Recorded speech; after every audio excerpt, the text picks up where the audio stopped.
Sabias que houve um soberano africano que trocava cartas de estado de igual para igual com um rei português?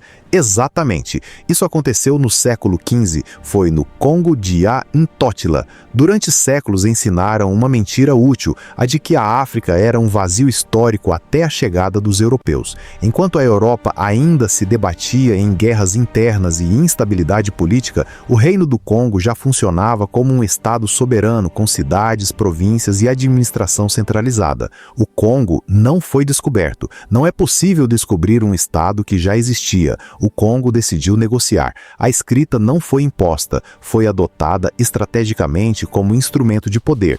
O soberano Nzinga Nkuvu, que recebeu o nome português de Dom João I, estabeleceu relações diplomáticas formais. Seu sucessor, Nzinga Mbemba, batizado com o nome de Dom Afonso I, governava por leis escritas, enviava embaixadores, trocava cartas de estado com reis europeus e com o Papa, exigindo ser tratado como igual. E foi aí que o problema começou.